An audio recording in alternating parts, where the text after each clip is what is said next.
my name's Carl. I'm the lead engineer at Airsoft Innovations, also the president. I guess I'm here to talk about some of our newer products. So a product that you may have seen already is what we call a gas can. It's a refillable reservoir that you can fill with propane through here. So you can fill this up and then you'll have a very convenient reservoir that you can carry around for filling up a pistol mag or a tornado grenade or one of your GBBR rifles. Typically we carry all sorts of gas accessories with us, you know, like 6 magazines, another 3 pistol magazines, 3 or 4 grenades. The likelihood that you forget to fill one of them is fairly high. So it's actually really nice to be able to charge one of them up on the field instead of running all the way back and getting your propane can. So that's called the gas can. One feature about the gas can that most people don't really notice is that you can open the can and you can put lubricant right inside of it. So we package a bottle of very lightweight silicone oil. This is really nice stuff because it doesn't leave residue in your barrels. It's very light. So you can put your lubricant right in there before closing it up and then filling it with gas. So if you want, you can custom lubricate your gas with however much oil you want. Some airsoft accessories require lots of lubricant, like some of the GBBR, the rifles. So it's handy to be able to put lots of lubricant in there. So that's one of our newer products. It's the gas can. Our latest product we call the oil pump. It's a small high-pressure syringe. And what you can do is fill it with silicone oil. You can draw it into the syringe, and then you can plug it onto the top of a propane adapter, and then press down and inject the oil right into your propane can.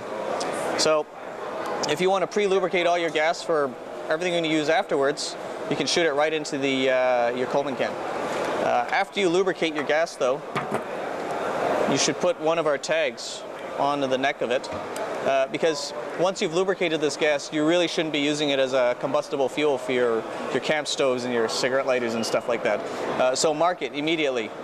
Our tags are printed with 2 markings on either side, so you can indicate if you lubricated it for your GBB with light oil or heavy oil for your grenades. So that will mark your tank. And of course, you inject the lubricant right in with our classic propane adapter, which we've had forever. This was our first product and we invented this product.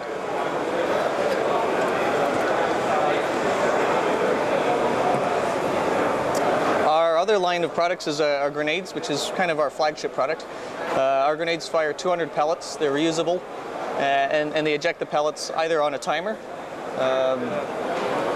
This is a timer model with a spoon accessory attachment.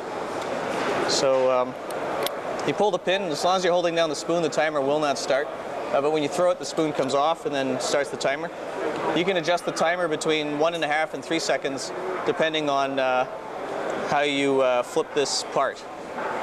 So that flips around, and you got to put a BB in there too, which is kind of a funny thing, but it's in the instructions. So that's our timer grenade with spoon kit. And we include a reusable safety pin. So this is a pin that I devised.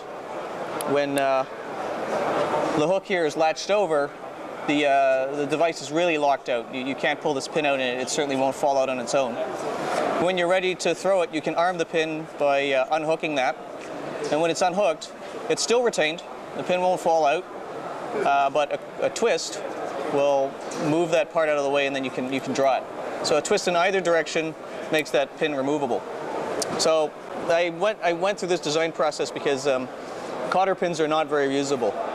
You stick a cotter pin and you splay it. If you bend it back and forth a few times, when you prime and unprime it, the ends can break off and then the pin becomes unsafe.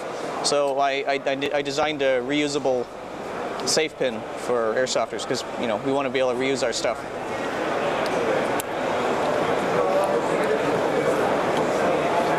Also, we manufacture impact grenades. This is a grenade that becomes impact sensitive when you extract the pin.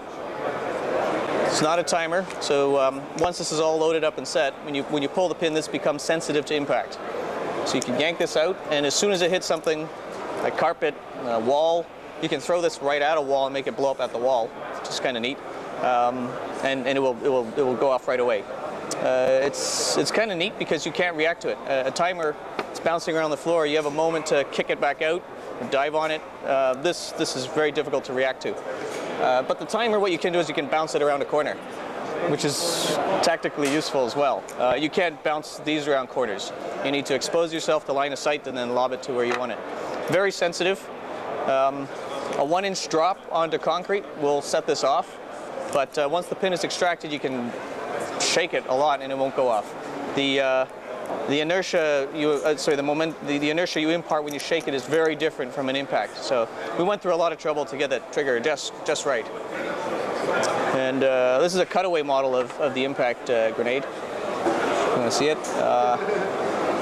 With these two shells, you can see how the spiral passages close around the valve body. And this is the impact trigger assembly.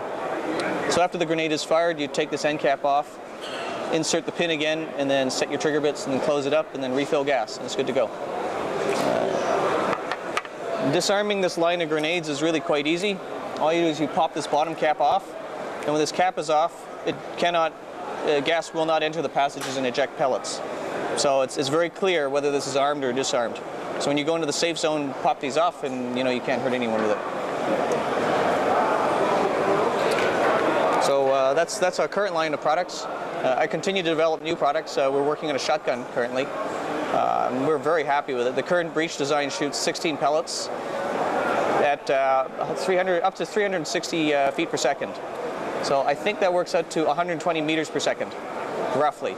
So about 1 joule per pellet, and 16 in a blast, which is pretty good. About 2 years ago, we developed a shell ejecting version. But not all players want to run around chasing shells, so we've also just finished a design concept of a non-shell ejecting version. So this gun will take pellets from a spring-loaded magazine in the lower tube of a shotgun, and you can load from that and not worry about chasing shells. So that's what we've been working on.